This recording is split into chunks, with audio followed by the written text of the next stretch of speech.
The shooting range instructors smirked when I requested lessons, not knowing I'd killed 3 people as a police sniper. The smirk came from a guy named Trevor Lang, mid-30s, barrel-chested, wearing a tactical vest over a black t-shirt that said, "Instructor" in white letters.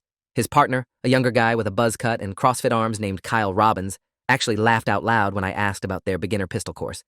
I was standing at the front desk of Precision Point Shooting Range on a Saturday morning in March, filling out their liability waiver with hands that shook slightly from the medication I'd started taking 3 months ago. The range smelled like gun oil and concrete dust, and country music played from speakers mounted in the corners. Behind the desk, a wall displayed photos of instructors posing with rifles, all of them looking hard and competent, and nothing like the scared, anxious man I'd become. Trevor leaned against the counter and looked me over, with obvious assessment. "So you've never fired a gun before? That what you're telling me?" His tone suggested he found this amusing, maybe even pathetic. I was 41 years old, wearing wire-rimmed glasses I'd started needing after my eyes went bad from stress, and I probably looked exactly like what they assumed, another middle-aged suburban dad who'd watched too many action movies and wanted to feel tough. I'd been James Keller once, one of the best tactical marksmen in the state police SWAT unit, with 8 years of service and a record that included 3 confirmed lethal shots, all ruled justified by multiple reviews. I'd taken those shots from distances ranging from 340 yards to 520 yards, in situations where hostages were seconds from death, and I was the only option left. The first shot was on a Thursday afternoon in August 7 years ago, ending a bank robbery where the suspect had a knife to a teller's throat. The second was during a domestic hostage situation where a father had barricaded himself with his 2 children and a shotgun. The third was at a highway rest stop where an armed fugitive had taken a family hostage in their car. All 3 shots were center mass headshots that dropped the targets instantly. All 3 subjects were confirmed deceased before reaching hospitals. All 3 shootings were investigated, documented, and cleared, and all 3 of them played on an endless loop in my mind every night when I tried to sleep. The bank robber's name was Michael Thornton, 34, father of 2. The domestic abuser was Dennis Whitmore, 48, veteran with PTSD. The highway fugitive was Raymond Cross, 27, diagnosed schizophrenic who'd stopped taking medication. I knew their names, their ages, their histories. I'd studied every detail of their lives during the post-incident reviews, looking for something that would make the killing easier to process. It never got easier. I left the state police 18 months ago after my hands started shaking too badly to pass the quarterly qualification tests. The department offered me a desk job, but I couldn't handle being around the other tactical officers who still functioned normally, who could shoot someone and then grab lunch like nothing had happened. My wife Karen left me 6 months after I resigned, saying I'd become someone she didn't recognize, someone who flinched at loud noises and couldn't hold a conversation without zoning out. She was right. I'd moved into a 1-bedroom apartment in a complex where the walls were thin and the parking lot lights flickered all night. I'd started seeing Dr. Lisa Montgomery, a trauma therapist who specialized in first responders, and she'd been the one who suggested I might benefit from controlled exposure to firearms in a safe environment. She'd meant it as a gradual reintroduction to something I'd once been expert at, a way to reclaim a piece of my identity that trauma had stolen. So I'd driven to Precision Point, which was 20 minutes from my apartment, and walked in requesting beginner lessons because I didn't want to explain my background or deal with recognition or face questions about why I'd left law enforcement. I just wanted to see if I could hold a gun again without my hands shaking or my vision tunneling or my heart rate spiking to 140 beats per minute. Trevor pulled out a clipboard with a training schedule. We got a basic pistol safety course that meets Wednesday evenings for 4 weeks. Covers fundamentals, grip, stance, sight alignment, trigger control. Cost is $320 for the full course. He said it in a tone that suggested he expected me to balk at the price. Kyle added, "Most people wash out after week 2 when they realize shooting isn't like Call of Duty." They both grinned at that, sharing the joke at my expense.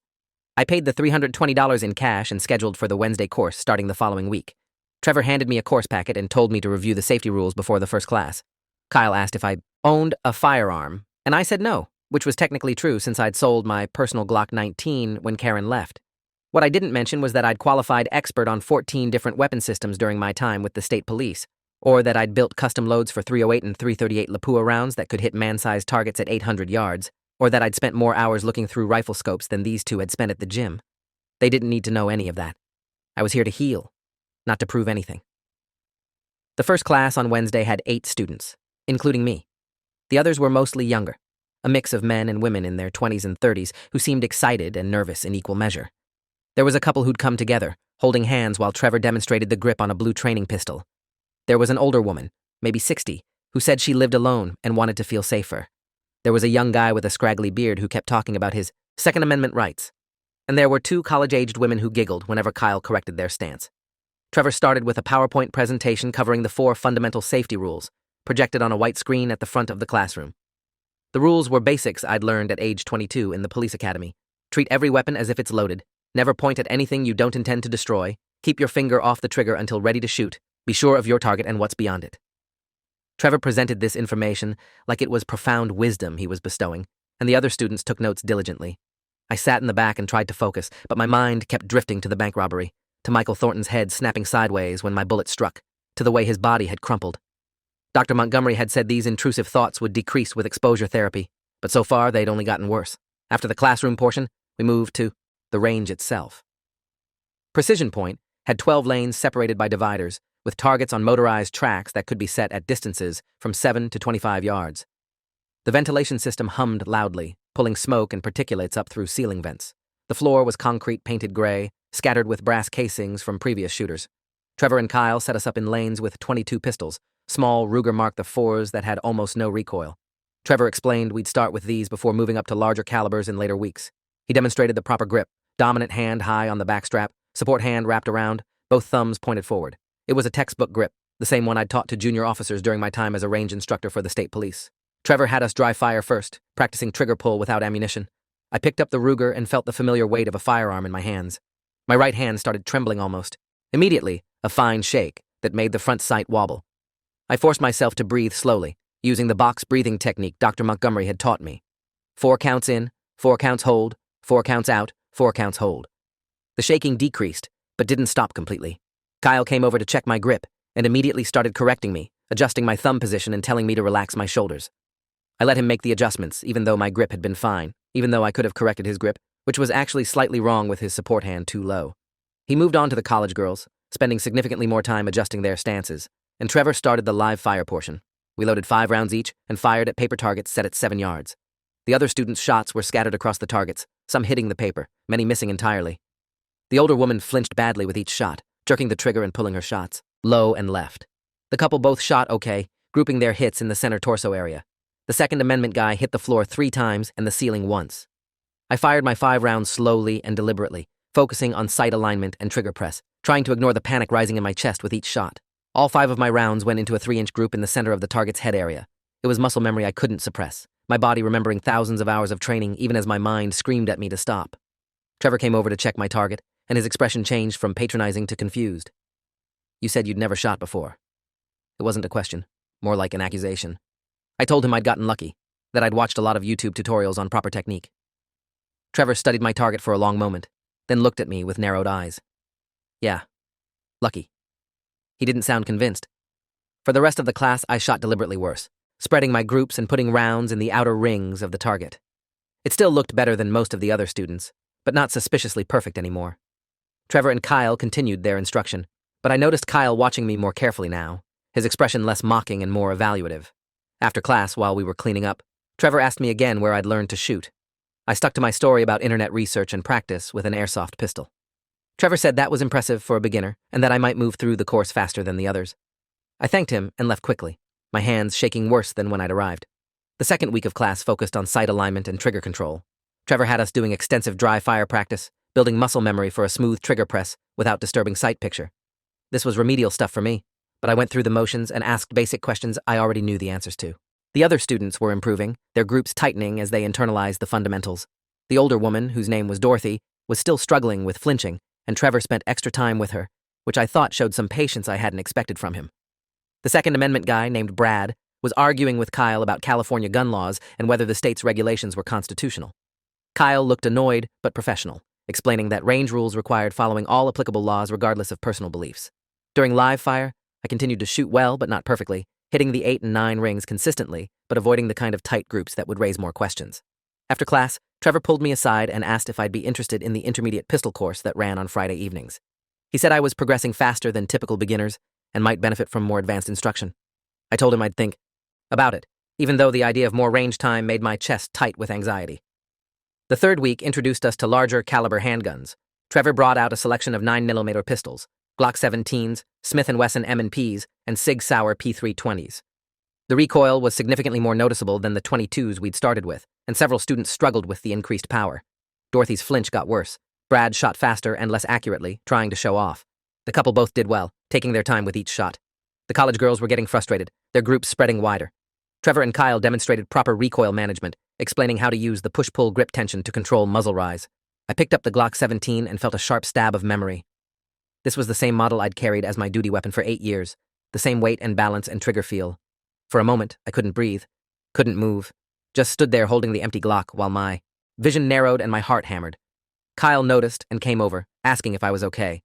I nodded and said I was fine, just taking a moment to appreciate the weapon. Kyle bought the lie and moved on. When we started live fire, I forced myself to focus on the mechanical process. Load the magazine, chamber a round, acquire sight picture, press trigger. The first shot surprised me with its loudness, even through ear protection, and I felt the adrenaline spike that always preceded the panic. But I kept shooting, kept breathing, kept telling myself this was safe and controlled and nothing like the situations where I'd killed 3 men. By the end of the session, I'd put 15 rounds into a 6-inch group at 15 yards, which was good but not exceptional. Trevor came over and said I was a natural, that he'd rarely seen beginners progress this quickly. I thanked him and tried to smile, even though I felt like I was going to vomit. After class, I sat in my car for 20 minutes before I could trust myself to drive home, my hands gripping the steering wheel and my breathing shallow. I called Dr. Montgomery's emergency line, and she talked me through a grounding exercise, having me name 5 things I could see, 4 things I could touch, 3 things I could hear. It helped enough that I could drive home without pulling over. Week 4 was the final class, ending with a qualification test where we'd shoot a standardized course of fire and receive a certificate of completion. Trevor explained the test.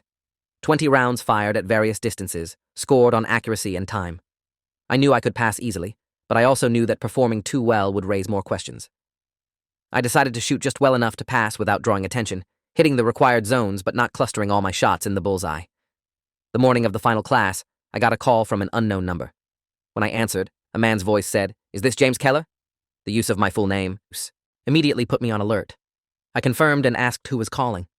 The man identified himself as Sergeant Frank Giordano from the State Police Internal Affairs Division, a name I recognized from my time on the force. Frank said he needed to speak with me about an ongoing investigation and asked if we could meet in person. My stomach dropped. I asked what the investigation concerned, and Frank said he'd rather discuss it in person, that it related to my time with the SWAT unit and some questions that had come up. I agreed to meet him the next day at a coffee shop near my apartment. I spent the rest of that day spiraling, trying to figure out what internal affairs could possibly want with me 18 months after I'd resigned. All 3 of my shootings had been thoroughly investigated and cleared at the time. I'd been exonerated by shooting review boards, by the district attorney's office, by independent review panels. There was no reason for internal affairs to be looking at me now, unless something new had emerged, some piece of evidence or witness statement that called the original investigations into question. The thought that I might face criminal charges for what I'd done in the line of duty, for shots I'd taken to save hostages, was almost unbearable. I barely slept that night, running through scenarios in my head, trying to remember every detail of the shooting reports I'd written, every question I'd answered during interviews. When I finally did sleep, I dreamed about Michael Thornton, about watching him through my scope, about squeezing the trigger and seeing the impact. I woke up at 3 a.m. with my heart racing and didn't fall back asleep. The coffee shop meeting with Sergeant Giordano was tense from the start.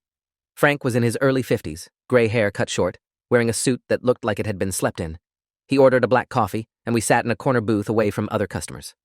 Frank pulled out a folder and opened it, revealing what looked like incident reports and photographs.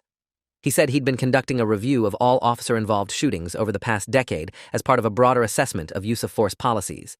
He said my 3 shootings had been flagged for additional scrutiny, not because of any wrongdoing on my part, but because someone had filed a complaint alleging the investigations hadn't been thorough enough. Frank said the complaint came from a family member of one of the subjects I'd shot, but he couldn't tell me which one. He needed to ask me some follow-up questions about the incidents and about my current activities. I asked if I needed a lawyer present, and Frank said that was my right, but this wasn't a criminal investigation, just an administrative review. I decided to proceed without counsel, figuring cooperation would look better than lawyering up.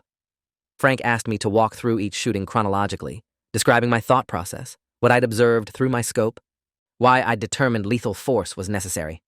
I went through all 3 incidents in detail, explaining the hostage situations, the threat assessments, the approvals I'd received from incident commanders before taking each shot. Frank took notes and asked occasional clarifying questions, his expression neutral and professional. Then he asked about my resignation, about why I'd left the department, about whether I'd experienced any psychological difficulties after the shootings. I told him about the shaking hands, the nightmares, the anxiety that made it impossible to continue in tactical operations. Frank nodded and said those were common reactions, that several other officers who'd been involved in shootings had experienced similar issues. He asked if I was currently receiving treatment, and I told him about Dr. Montgomery. Frank wrote that down, and then asked a question that caught me off guard. Are you currently engaging with firearms in any capacity? I hesitated, wondering where. This was going, and then admitted I'd been taking classes at a civilian shooting range as part of my therapy. Frank asked which range, and I told him Precision Point. Frank's expression shifted slightly when I mentioned Precision Point, something that looked like concern or maybe recognition. He asked if I'd had any unusual interactions with the staff there, if anyone had asked me about my background, if I'd noticed anything concerning. I said the instructors had been professional, if a bit condescending, and asked why he wanted to know. Frank closed his folder and leaned forward. James, I need you to understand something. This internal affairs review isn't really about your shootings. We know those were good shoots. The complaint that triggered this was filed by someone connected to Trevor Lang, one of the instructors at Precision Point. We have reason to believe Lang is involved in some activities that are of interest to law enforcement, and your presence at his range created an opportunity for us to make contact without raising suspicion. I sat there processing this information, feeling manipulated and angry. I asked what kind of activities they suspected Lang of, and Frank said he couldn't provide specifics, but it involved illegal firearms trafficking and possibly ties to an extremist group. He said the state police and FBI had been building a case for 6 months and were close to having enough for arrests and warrants. Frank explained that they'd become aware of my enrollment at Precision Point through routine monitoring of Langa's known associates and had seen an opportunity. He said they needed someone with tactical training and firearms expertise to observe activities at the range and report anything suspicious. He was asking me to act as an informant, to continue my classes and keep my eyes open for anything that might help their investigation. I immediately refused, saying I was barely holding myself together and couldn't handle the stress of undercover work. Frank said he understood, but pointed out that I had a unique combination of access and expertise that could be valuable. He said extremist groups had been increasingly recruiting veterans and former law enforcement, and if Lang was part of such a network, gathering intelligence now could prevent violence later. He appealed to my sense of duty, reminding me that I'd spent 8 years protecting people, and this was another way to continue that service. I said I'd think about it, and Frank gave me his card with a direct number, telling me to call within 48 hours with my decision. The final class at Precision Point happened that night, and I went through the qualification test in a daze, barely paying attention to my shooting. I scored high enough to pass, but not high enough to draw comment. Trevor handed out certificates of completion and congratulated everyone on finishing the course. He pulled me aside afterward and said he'd been impressed with my progress, that I clearly had a natural aptitude for shooting. Then he said something that made my skin crawl.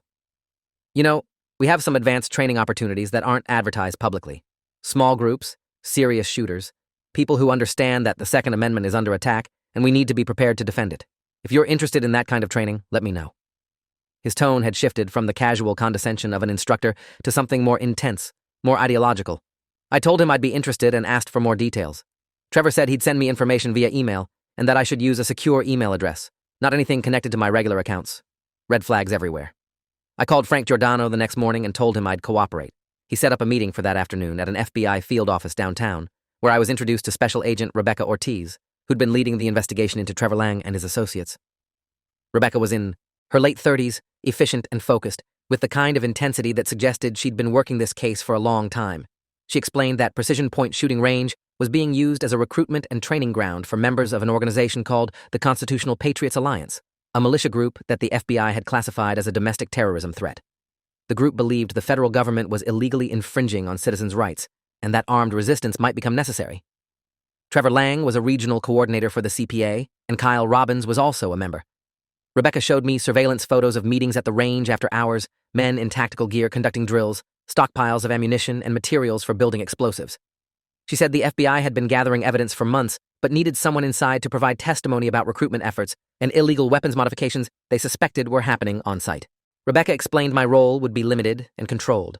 I'd attend the advanced training sessions Trevor had mentioned, document what I observed, record conversations if possible, and report back regularly. I'd be wired for audio surveillance during in-person interactions, and I'd have an emergency contact number if situations became dangerous. She emphasized that I wouldn't be asked to participate in any illegal activities and that I could withdraw at any time if I felt unsafe.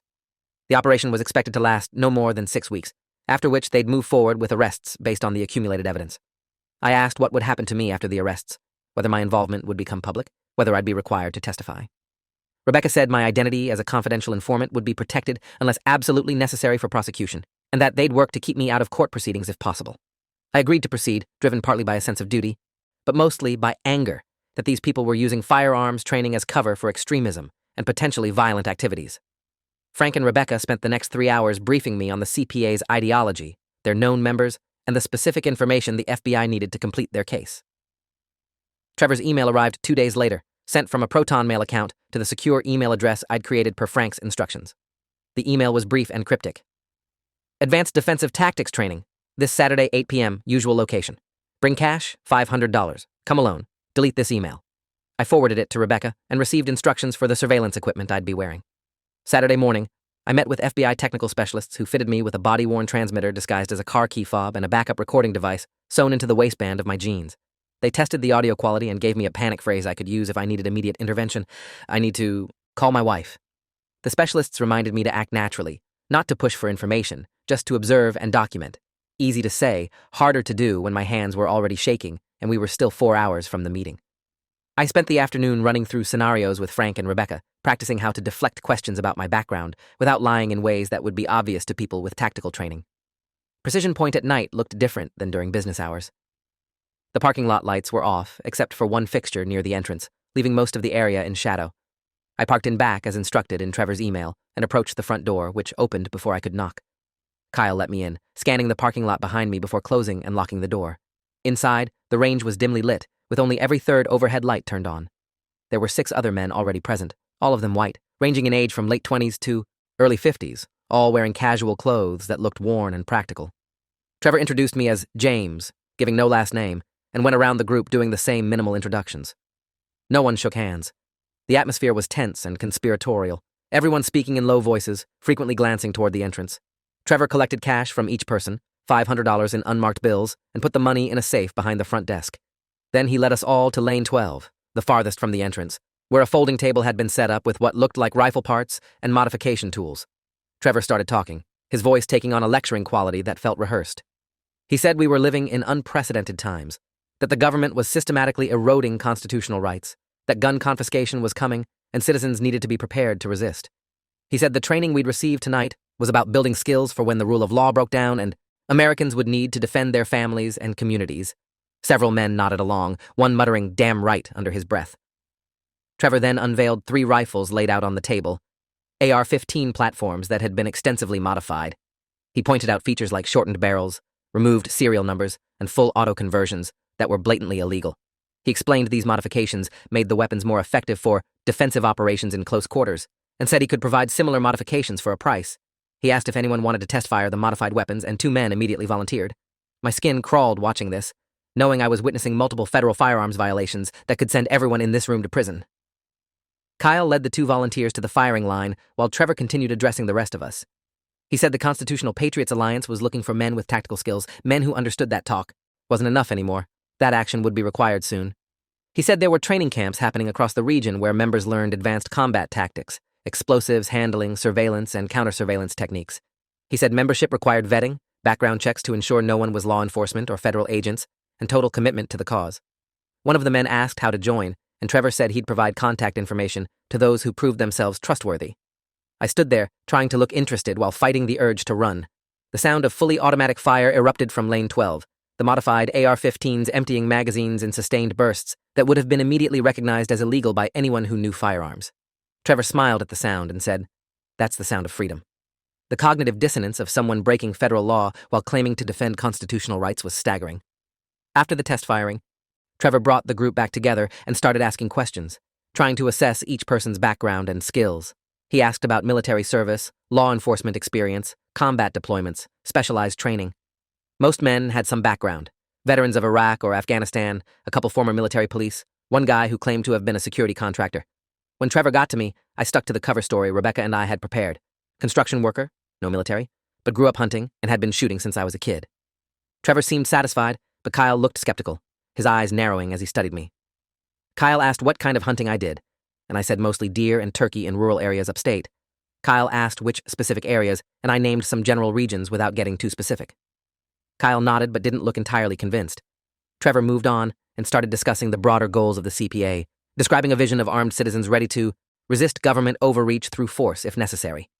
He showed us photographs on his phone of training exercises, dozens of men in tactical gear conducting drills in rural areas, and said these were patriots preparing for what was coming. The meeting lasted 2 hours, ending with Trevor telling us he'd be in touch about the next session and reminding everyone to maintain operational security, meaning don't talk about this with anyone outside the group. I left with the other men, all of us dispersing to our vehicles quickly and quietly. I drove 3 blocks before pulling over and calling the emergency FBI number. Rebecca answered on the second ring, and I described everything I'd witnessed, She said they'd gotten clear audio from my transmitter and that the evidence of illegal weapons modifications alone was enough for warrants. She said they'd move quickly, probably conducting raids within 48 hours, and that I should stay away from Precision Point until further notice. I drove, home feeling sick and exhausted, the adrenaline crash hitting me hard. I'd spent 2 hours surrounded by men who talked about armed resistance and illegal weapons, and the whole time my mind kept flashing back to my 3 kills, to the moment when I'd been the one behind the rifle making life-or-death decisions. The parallel was disturbing and uncomfortable. The FBI raids happened on Monday morning at 6 a.m. I watched the news coverage from my apartment, seeing tactical teams and FBI windbreakers executing search warrants at Precision Point, at Trevor's home, at Kyle's apartment, and at 3 other locations associated with CPA members. The news reported arrests of 7 individuals on federal firearms trafficking charges and conspiracy charges related to domestic terrorism. Trevor Lang and Kyle Robbins were both named, their mugshots displayed on screen, looking defiant and angry. The reporter described the Constitutional Patriots Alliance as a militia group that had been under FBI investigation for months. I felt a complex mixture of satisfaction that dangerous people had been arrested and guilt that I'd been part of ending their freedom, even though they'd clearly been breaking serious laws. My phone rang constantly that morning. Frank calling to congratulate me, Rebecca requesting I come in for a formal statement, even Dr. Montgomery checking in after seeing the news and correctly guessing I'd been involved somehow. I ignored most calls and just sat on my couch, feeling numb. The formal statement to the FBI took 6 hours, walking through every detail of my observations at the Saturday night meeting. Rebecca recorded everything while another agent, Supervisory Special Agent David Thorne, asked follow-up questions about specific statements Trevor had made and specifics of the weapons I'd seen. They showed me photographs recovered from Trevor's phone and had me confirm these were the same images he'd shown the group. They played back audio from my transmitter, having me identify voices and provide context for conversations. At one point, David asked me about my background in law enforcement, saying they'd done a full background check when Frank had first proposed using me as an informant. He said he'd read the reports on my 3 shootings and understood that I'd left the force due to psychological trauma.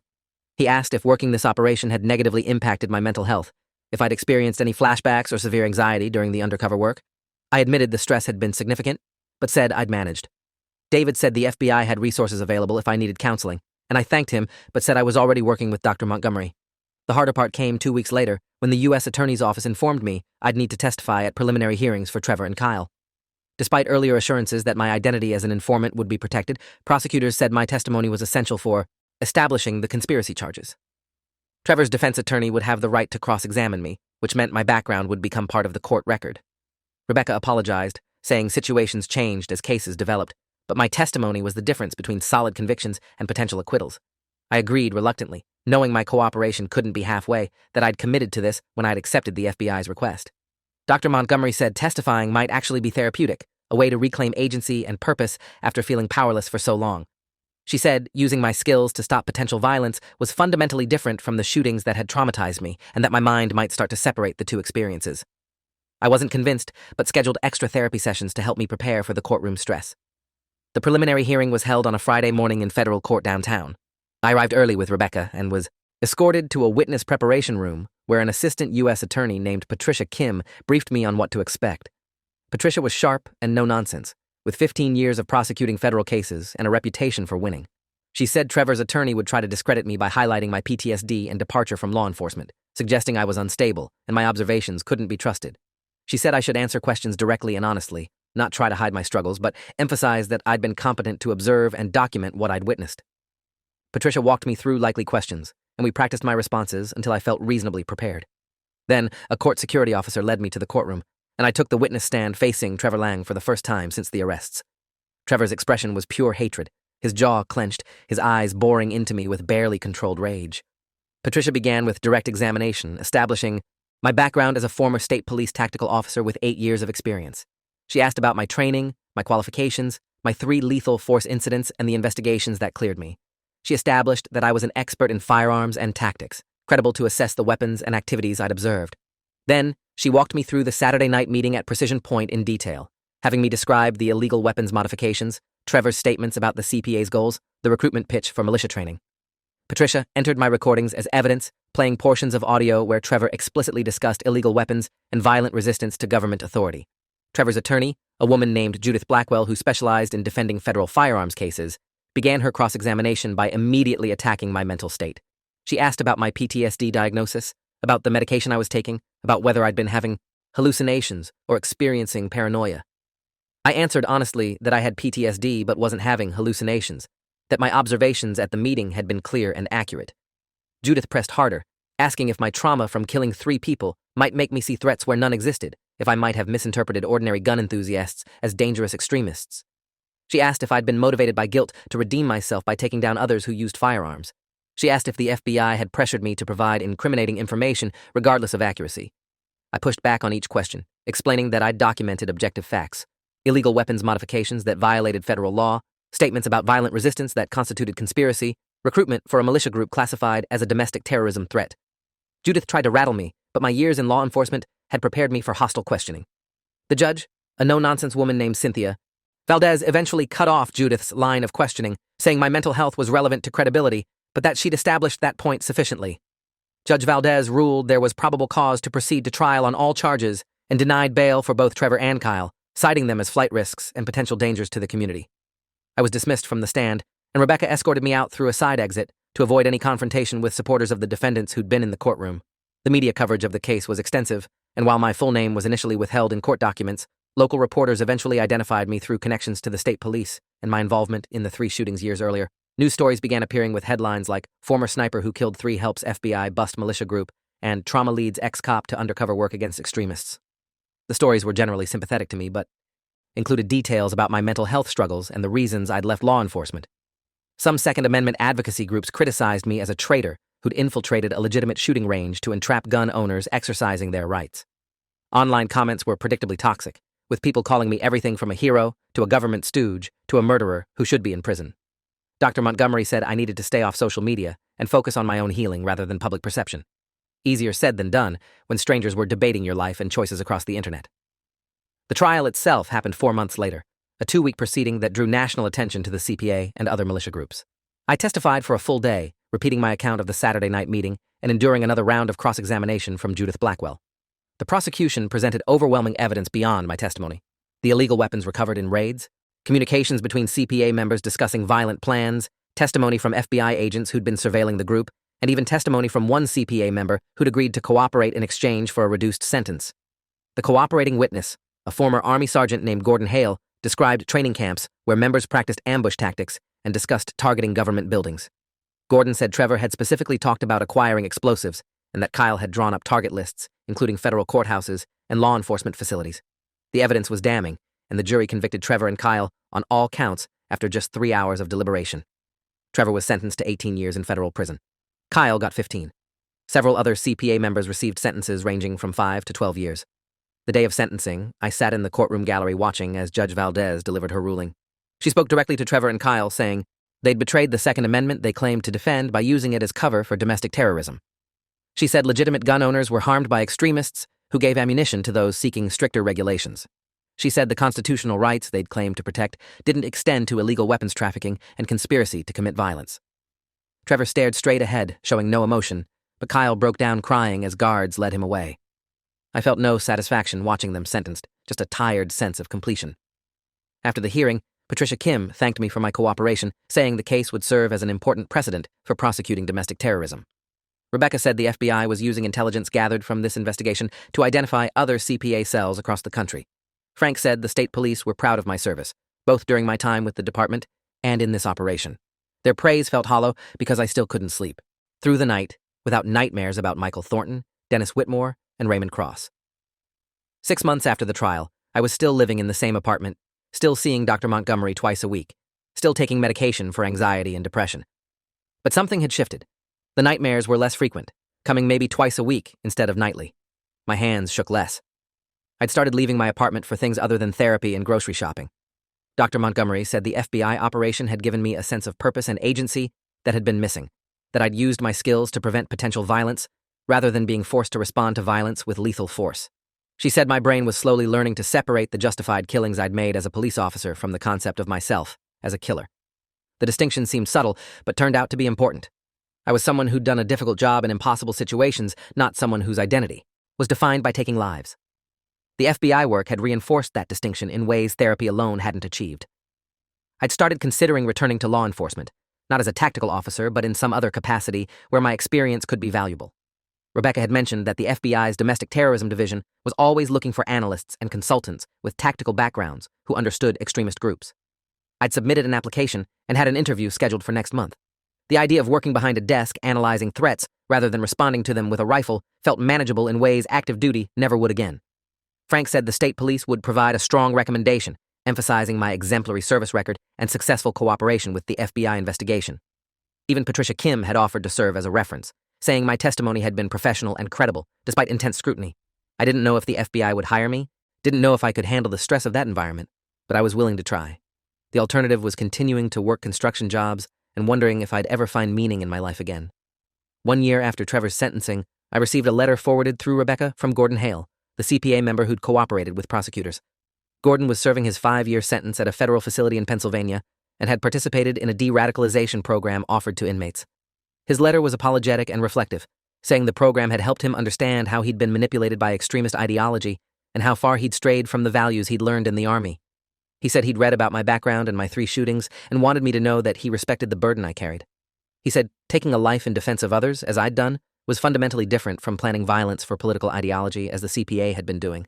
He said he hoped I'd found peace, and that his cooperation had in some small way helped prevent the kind of violence that would have created more people carrying the kind of trauma I experienced. I didn't respond to Gordon's letter, but I kept it. Dr. Montgomery said the fact that I'd kept it rather than throwing it away suggested I was integrating the experience into my narrative rather than trying to suppress it. The FBI hired me 14 months after the trial, bringing me on as an analyst in their domestic terrorism operations unit. My role involved reviewing field reports, identifying patterns in extremist recruitment and training, and providing tactical assessments of potential threats. I worked from an office, reviewing documents and data rather than conducting operations, which suited my current capabilities. My colleagues knew my background, both as a police sniper and as the confidential informant who'd helped take down a CPA cell. Some were impressed, others were wary, but everyone was professional. My supervisor, a unit chief named Gregory Phelps with 20 years at the Bureau, said my combination of tactical experience and understanding of extremist tactics was exactly what they needed. The work was challenging but manageable, requiring analytical skills rather than the kind of split-second life-or-death decisions that had broken me before. I still saw Dr. Montgomery monthly, less frequently than before, and my medication had been reduced to a maintenance dose. The nightmares hadn't disappeared entirely, but were infrequent enough that I could usually sleep through the night. 2 years after starting at the FBI, I attended a ceremony honoring law enforcement officers who'd contributed to significant domestic terrorism investigations. The event was held at FBI headquarters in Washington, with speeches from the director and other high-ranking officials. I received a commendation for my role in the Precision Point investigation, along with Rebecca, Frank, Patricia, and several other agents and prosecutors who'd worked the case. During his remarks, the FBI director specifically mentioned how former law enforcement officers dealing with trauma could still contribute meaningfully to public safety, that my work proved that psychological injury didn't end someone's ability to serve. The words were meant to be encouraging, but they felt like a spotlight on my weakness. After the ceremony, Rebecca found me and said she understood the recognition felt uncomfortable, but that my work had directly prevented violence and inspired the Bureau to create new protocols for utilizing former officers dealing with PTSD. She said programs were being developed to match traumatized officers with analytical roles rather than losing their expertise entirely. If my involvement had helped create those programs, that was worth the discomfort of public recognition.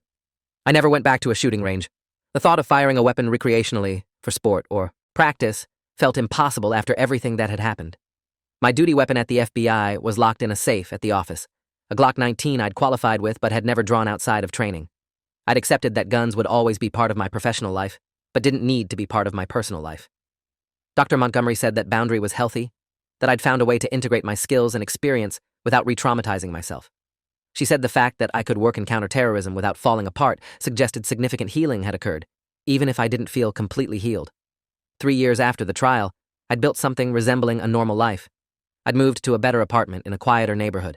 I'd started dating someone I'd met through work, another analyst who understood the demands and stresses of the job. I'd reconnected with a few friends from my state police days who'd understood when I explained why I'd disappeared after resigning. My relationship with Karen remained terminated, but I'd stopped hoping for reconciliation and started accepting that some things couldn't be repaired. The 20th anniversary of my first shooting approached, marking 20 years since I'd killed Michael Thornton during that bank robbery. I'd spent 2 decades carrying the weight of having ended 3 lives, even though all 3 had been justified. Even though all 3 had saved hostages. Dr. Montgomery suggested I might want to commemorate the anniversary somehow, not as celebration, but as acknowledgement of how far I'd come. I decided to write letters to the families of all 3 men I'd killed, letters I wouldn't send, but would write for myself. In the letters, I explained my perspective, the impossible position I'd been in, the fact that their deaths had been necessary to save innocent lives, but that I'd carried the burden of those decisions every day since. I explained that I'd left law enforcement because I couldn't continue, doing a job that might require me to kill again, that the trauma had been profound and lasting. I explained that I'd eventually found a way to continue serving by preventing violence rather than responding to it with lethal force. Writing the letters took days and involved a lot of crying, but when I finished, I felt something shift. Dr. Montgomery read the letters during our next session and said they showed remarkable progress, that I'd moved from seeing myself as a killer to seeing myself as someone who'd made difficult choices in service of protecting others. I burned the letters in my fireplace that night, watching the pages curl and blacken, the words disappearing into ash and smoke. The symbolic release felt appropriate, a way of acknowledging the past without being consumed by it. Michael Thornton would still be dead. Dennis Whitmore would still be dead. Raymond Cross would still be dead. Nothing I did would change those facts, but I could choose whether to let those deaths define the rest of my life or whether to build something meaningful from the wreckage. I'd chosen the latter, even though it had taken years, an immense effort, and more pain than I'd thought I could survive. Trevor Lang and Kyle Robbins were in federal prison, their plans for violence disrupted before anyone was hurt. The Constitutional Patriots Alliance had been essentially dismantled, with dozens of members arrested across multiple states in the years following our initial operation. The work I did at the FBI continued to identify and stop extremist plots before they could be executed. That work mattered, even if it would never erase the three faces I still saw when I closed my eyes.